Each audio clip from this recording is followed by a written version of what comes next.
Hey, why don't you write a song about this? I got punched in the nose for sticking my nose in other people's business. Come on. Wedding singer, dude. I think in 1998. Glenn Gulia, dude. So great. So stupid. I mean, yeah. And they're like, ha ha ha ha ha, when he's like, for sticking my nose in other people's business. Okay, sorry. Okay, day 128 of Suboxone PAWS. This video is going to be a trip. Well, whatever. For some of you, they're probably all a trip. So, or, I don't know. Whatever. I don't even know. I always say crap like that. I just say this to, like, fill time, I guess. No, I don't know. Okay. All right, dude. I got some freaking news for you guys. My voice is a little bit whatever. I'm not sick or anything. It's because I went to that show last night. I went to a concert. Or, I don't know. Whenever I think of a concert, I think of like, it's like big arena rock or something. This was like a show. This was at the Roseland Theater, But, it was kind of cool, we got to go backstage and stuff. Like, dude, like they were like is it the headliner? Is that what it is? Like they a couple years ago, they were opening for people where they were the main, my wife's cousins and stuff. We got to go back there and talk to them before the show and stuff. It was really cool, actually, talking to the band and everything. It was just cool. Anyway, it was a fun night. It really was. But I got some news, dude, so check this out. So, a couple things. I drank some beer last night, dude. I had a few beers, man. Seriously. Like Black Butte Porters, too. Like some heavy stuff. It was good. It like smelled like coffee. I actually enjoyed like the taste of it, too, actually. Which I never did. I hated drinking beer on Suboxone. But it's funny because I did enjoy, dude. I had a blast socializing. You guys, dude, that's something, at least with me, I'm getting back, is socializing again. I didn't really like to socialize on opium. I mean, I did at first when I first got addicted, and it was all, whatever. Oh, this is Wonderland. This is great. Oh yeah, I feel so confident. I want to talk, but it always ends up being crappy. I don't know what's going on. I try to put the air up and it doesn't warm up in here, so I'm a little bit chilly. But anyway, I just love getting that socializing back, dude. I freaking love it, dude. It's seriously, I didn't like to socialize much like that when I was on Suboxone. I didn't enjoy it as much. I'd get more anxiety. It's because I did have shame too, especially on opium. Like there was just, I don't know. Even though I was on Suboxone and it wasn't like bad or anything, I just thought that like, I just felt like there's people that know like I'm still on this and it's a maintenance drug and they don't, I don't know, like they don't respect me or something. And it's not about respecting me though. I should probably think about whatever. It's all that matters. It doesn't matter what people think, dude. Even if you are on Suboxone and you know in your heart that you know what I mean? Like you're really not like taking it excessively. You're doing what you got to do in your life because you were freaking hard up. You're freaking addicted to heroin or major addicted to pills that really saved you or something. I get it, Don't let other people judge you or, don't let that, I let that get to me and that was stupid, But a lot of it was my own guilt, I guess. I don't know. I don't even know. Whatever. It doesn't matter. This isn't a freaking,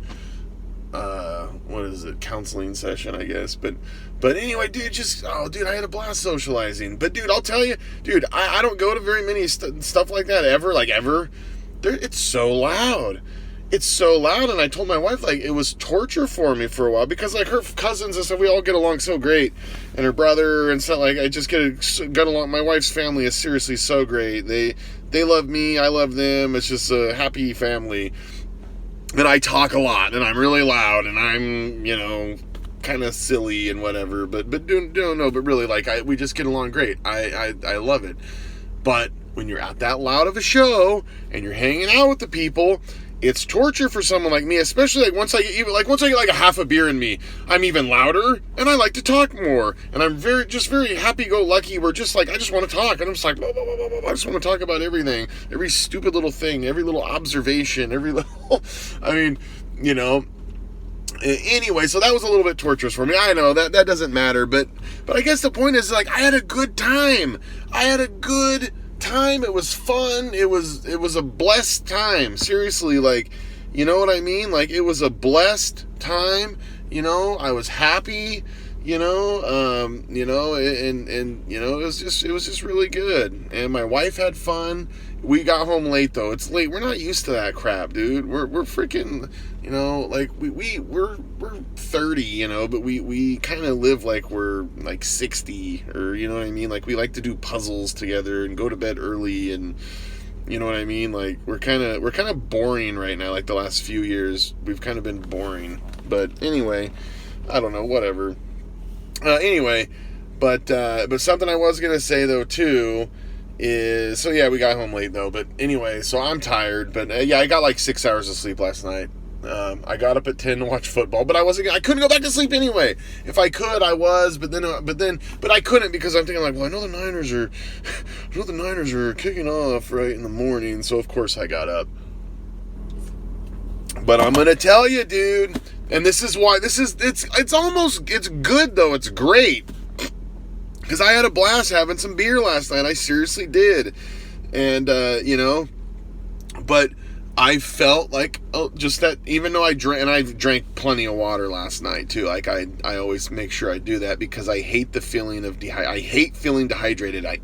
People that know me know that, like, even just throughout the day, I mean, on an average day, not even detox stuff, you know, I drink at work, you know, 3 to probably 7 to 8 liters sometimes, probably 3 to 7 liters on average on a day. That's just average stuff. Like, in the heat of the summer, I drink even, you know, I can drink 10 liters and at work, you know, so that's over a liter an hour. That's just, I just do that. Like, I hate the feeling of feeling dehydrated. So anyway, man, this video sucks. I'm sorry. This is just going on about my own stupid crap, and I apologize. But anyway, but I felt that dehydration. I had a minor headache this morning. You know what I mean? So it was like, I was just glad I didn't drink more, and it's not something that's something I want to do again right away. Or, you know what I mean? Like, I know that there's a little price to pay the next day, and I really don't like it. So you never want to go overboard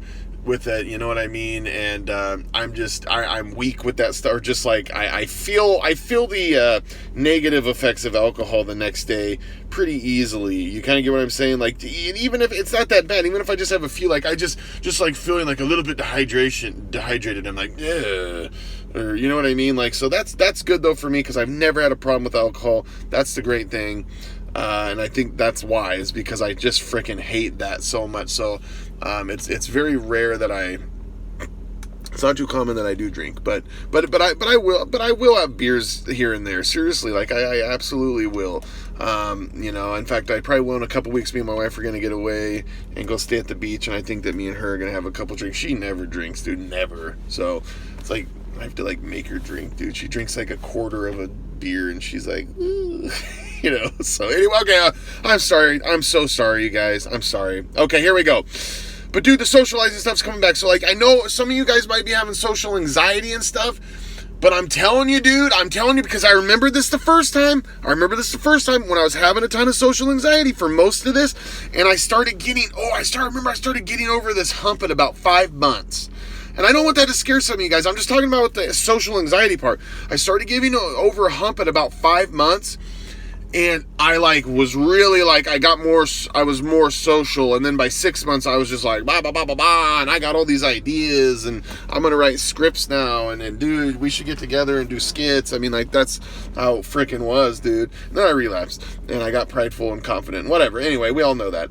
But anyway, so look forward to that. Seriously, look forward to that. Like, you're going to be so confident. Like I said, dude, after you go through this crap, you guys, or you guys are going through it, you already know, dude. You guys can freaking do anything. You guys are freaking strong, dude. I'm sorry, and I don't mean this, you know, but like, dude, like, I don't know, just look at it this way. Don't be prideful about it, but just understand, like, dude, there's a lot of people that couldn't freaking do what you're doing.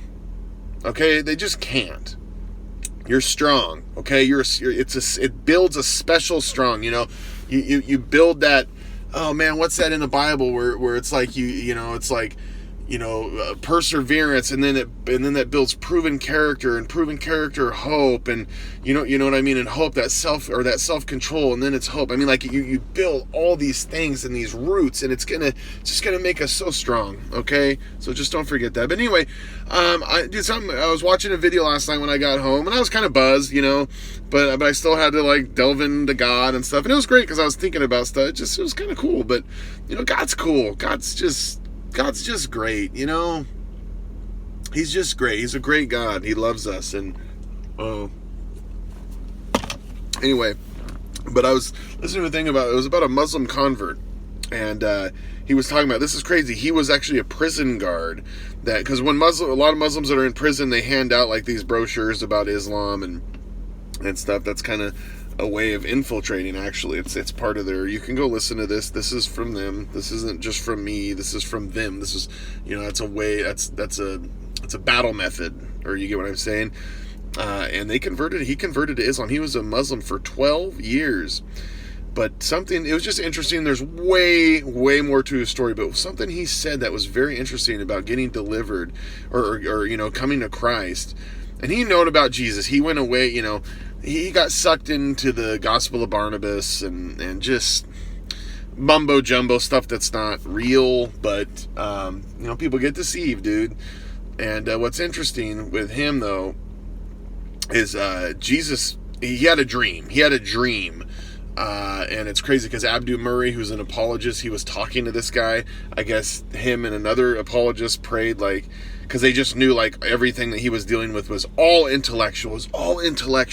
It was just, he was just struggling with well, how is this, this manuscript here? It was just he was really diving in deep, and so Abdu Murray, they just prayed together. They're like, give him a vision, Lord. Will you give him a dream, a vision, or something? Dude, and this is crazy. In the Muslim testimony world, and even a lot in the Jewish and other parts of the world, in China and stuff too, it's really crazy. A lot of people have visions in dreams and stuff, and it's really crazy, and it's very, people get this guy was crying, he was getting emotional, you could tell it was so genuine and stuff, and it was really awesome. But anyway, what I wanted to say is, he said that one of the big things was because he was a counselor at the prison, and he said he just couldn't deny the power of Christ. He said all the people that were getting clean for good from drugs and alcohol and stuff from the power of Christ. He couldn't deny that. He said it wasn't happening with the other stuff, and it was just very. So he said that was a big thing. That was a monk. That was just one thing. But I wanted to use that here because I just thought that was cool. But anyway, something I want to talk about, because I was kind of talking about working. We were talking about working a couple videos back. And in fact, I should probably clear something up too real quick, because a guy did point it out to me, and I went back and watched it, and I was like, oh man, I sounded like an idiot because I did not make that clear. When I was talking about, say you're working, and you're working through this, and you're taking Kratom, and Kratom's helping you 70% of your withdrawal, and I was like, so, you're going to be feeling 70% of the opium withdrawal. Well, I didn't make it clear at all, because that's not right. What I meant to say was, when you eventually have to get off Kratom, if it's helping you 70%, if it's helping you 50% or 60%, if it's helping you sleep, if it's helping your anxiety, whatever it's helping you with, that's what you have to feel when you get off Kratom eventually. You get what I'm saying? So if it's helping you 70% with your withdrawal, when you get off Kratom, you're going to feel 70% of an opiate withdrawal. That sucks. That's terrible. That really freaking sucks.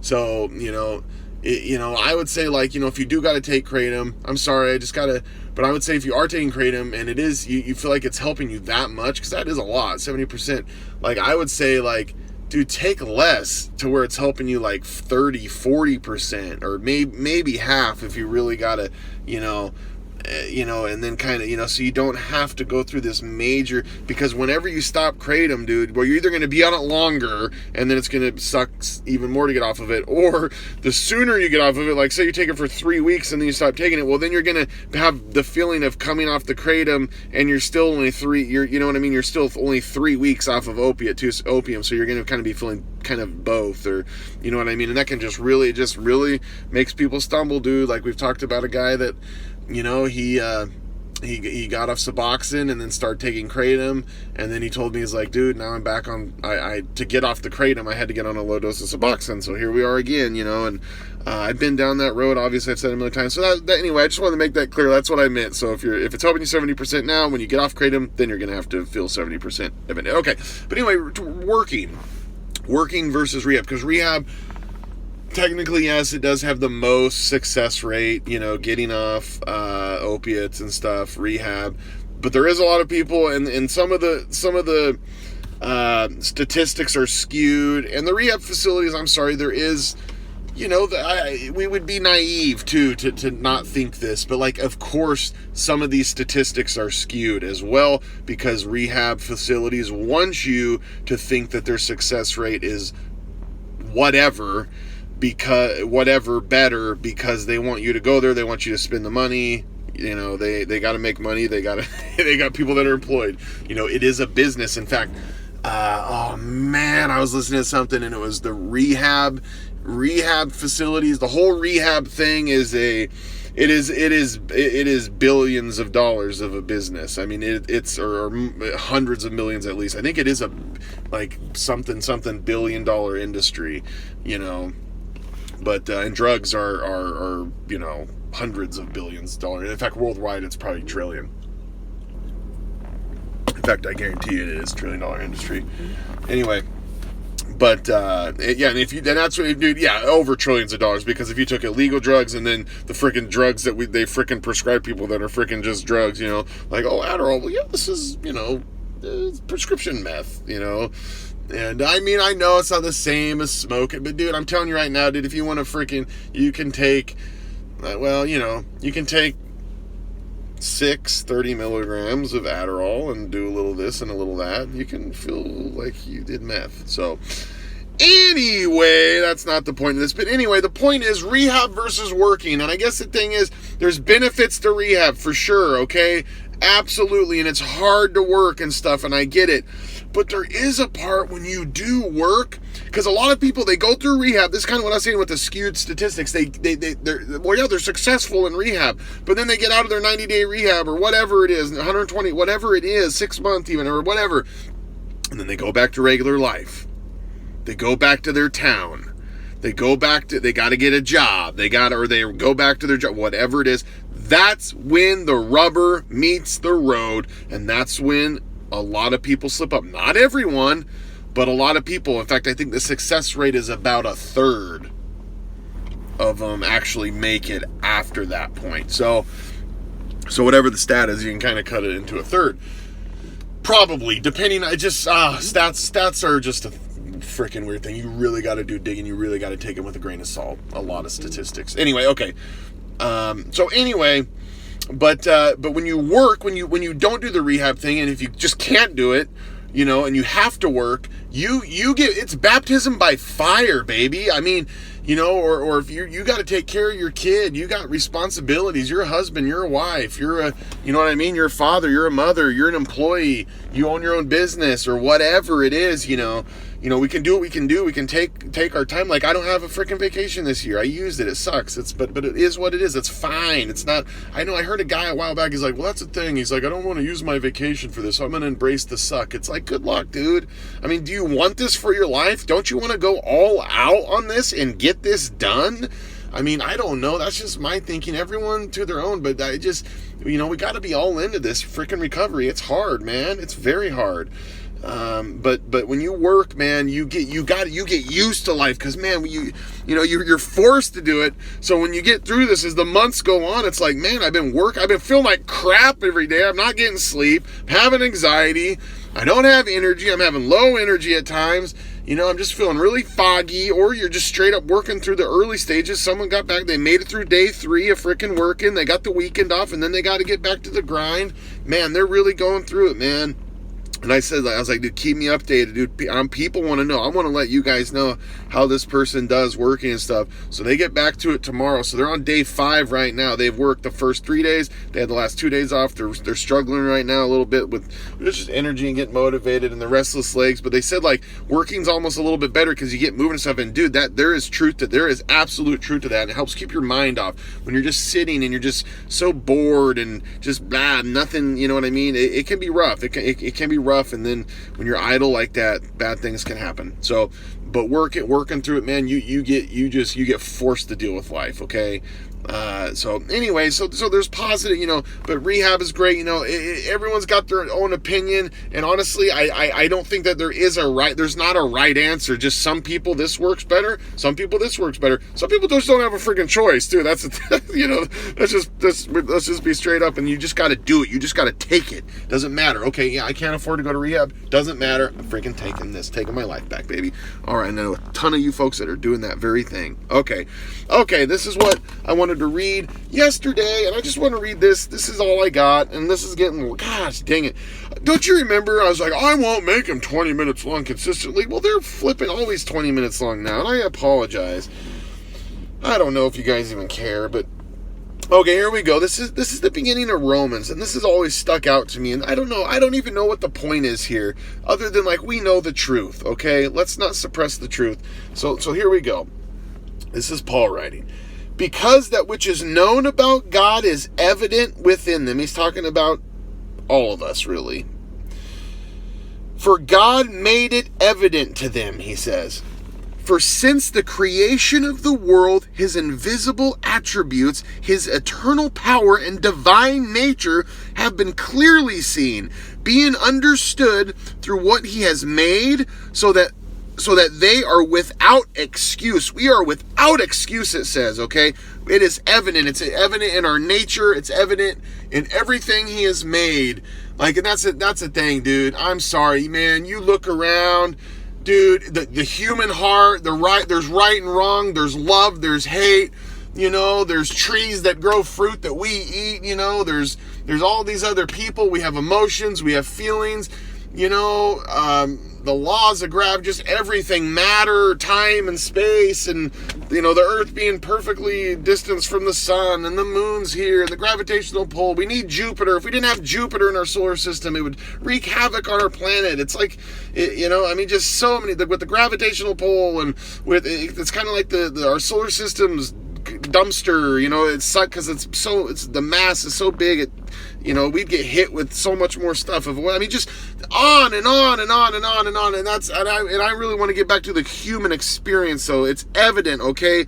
His eternal power and divine nature have been clearly seen, being understood through what has been made, so that we are without excuse. For even though they knew God, okay?